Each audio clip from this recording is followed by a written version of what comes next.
Hello guys! Welcome to my channel. You're here for another episode of Moments with Von Omega.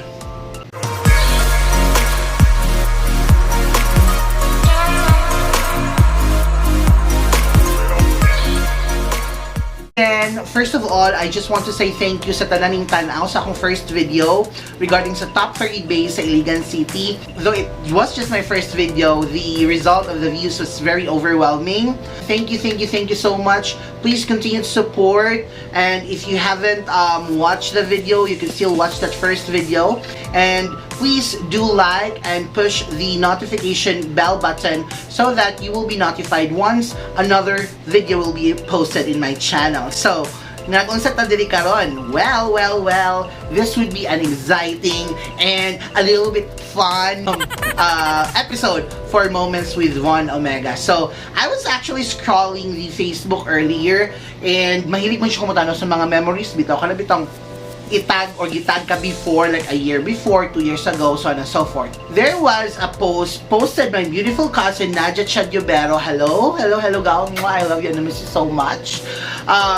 It's actually a post of a male pageant.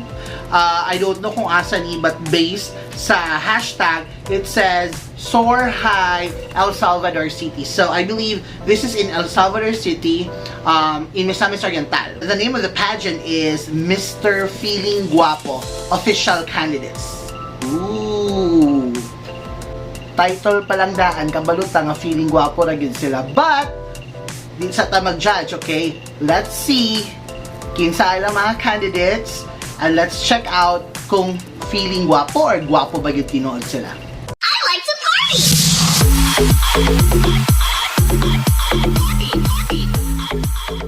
Okay, first candidate. Okay, abs. Wow, taray. Kabalo mo siya mag-photoshoot siyang habak iya sang gisuot sa liog. Uy, ay kaka ang biceps niya. Pouty lips. In fairness with the body, I'm gonna give this 8 over 10. Next.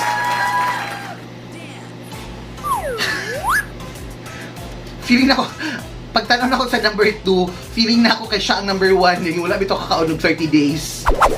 Dahil pareho silang swimsuit, no? I'm not sure kung sponsored nila ang swimwear or kahulam-hulam sila during the photo shoot. Pareho sila, no? Nasa sila commonality, no? When it comes to abs, pareho silang structure sa lawas. Anyways, I'm gonna give this one, of course, mas gwapa si Juan kasi 7 over 10. Tuara.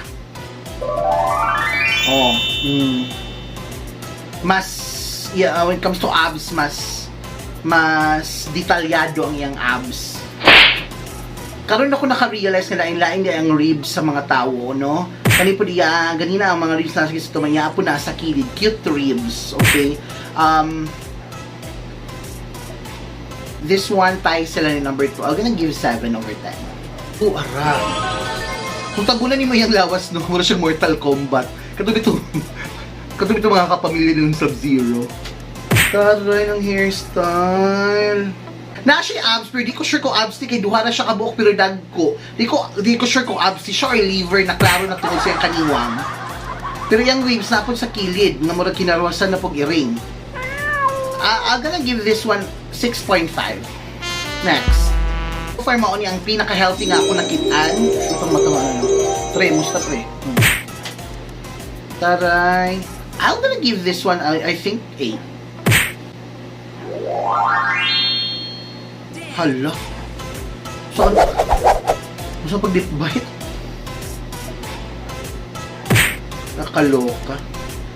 Taray. Siya po, niya contestant mura siya. O kanang bitong, ni-appeal siya ng hinilabay na siya. Gisuko siyang mama nga mong pait og suka. Dayon, ipa-appeal sa mga silingan kaya wala nila in contestant. Hindi ko sure kung naka-answer na ba siya module or wala pa. I hope naka-answer na. Taray ha. 7. Next. Oh, the abs. Na siya upat ka book abs. O, inipanay tag abs karon na kay puro man yung mga abs. Taray ha. Huwag kang kilikili, te. ang linis ng kilikili. Di ko sure kung pare-pareha silang mga nawong or reunion ni dahil mga kunta nila ilang mga inaagaw, pero naagin sila comment silang nawong. Di ko sure kung unsa. Cute man siya. Okay lang. Nasa cute nipis. Pero tanawang buhok, ma'am. Wala siya kabitang dulaan bitong Dragon Ball Z. Kana bitong yung buhok gaan. Yung gahit kaayo, plastic. Siguro I'm gonna give this one also an 8.5. Wow, ginawak. Saan pa ginawak? Oh, wala na siya gahulat diha, oh. Pero bito nagtanaw itong basketball barkada bito sa mga basketball player, hindi siya kabalumudulang basketball. Na siya sa poste bito ga hinawak. Dayon na siya gunit yung ice water, napod siya gunit nga bangus nga makaon. Dayon na siya sa kilid. Oh, dayon kung mag-inom po din sila mga barkada, siya produktibo itong tanduay, may sirado na bitaw ang mga tindahan. Wanto siya sa Pikas Barangay, magmotor. Yan na, pero mo nag-friendly siya na mo, I love him. I'm gonna give him 7.5. Oh, maupo din siya. Sa barkada, maupo din siya ang leader. Taray. Kanap itong pinakamagulangan, pero wala pa naminyo. Then kung naminyo, nasabay gapon siya sa barkada. Oh. Just woke up kay beauty si Kuyo. just woke up ito. Nagtambay dito sa kalibunan kay Giigang, kay Summer. Pero na po siya abs. Di lang ko sure siyang abs kay ubos kaayo yung abs. Di pa rin sa ubang nga nasa taas. Ganun. Iyapon ubos na kaayo. Una na po yung ribs. Nakita na po natin ilang mga ribs, guys. Murag kinarosan sa iring. Yeah, dako yung ribs. Murag kinarosan po sa Lion King. I'm gonna give him 7. Next. Huy! Giduo ko. Bata kang kay ni. Pinakagod ani. Wala pa siyang katungtong o 15 ba? Muna'y tinuod niya gisugo o may apil. Hala, uy, pwede na siya abs, ha? Wala bata pa man kay kagang, uy, kabalo kay ang mama nga ni apil ni siya. Ano yun ko? Wala, ito ganun na bata pa kay 4. Magiging 4. O, tanaw to silang group pick. Ito, ara. Ang group pick.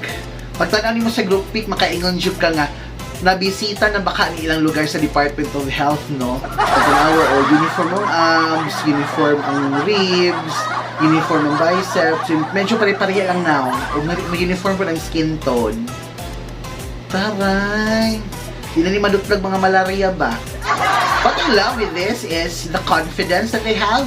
Ano yung pinaka-importante, guys? Actually, when you join a pageant or when you join a contest nga kailangan of looks or whatnot, actually, di yun na lang siya plain looks, okay? Because an X factor will also matter. And of course, an ingredient of that is confidence. So, wala di yun na mag-matter kung unsa imong itsura, kung unsa ka or kinsa ka, as long as you have the confidence and you will get the heart of the people who are watching you during the competition, for sure you will have the spot for the finals. I really hope, kaya humana naman sir, 2018 pa I really hope nga wala ray gubot na hitabo during the show, ani, kay basin pag-rampa nila sa stage, gisulong og pideya wat nakabalo. So again, to the organizers, thank you so much for having this one.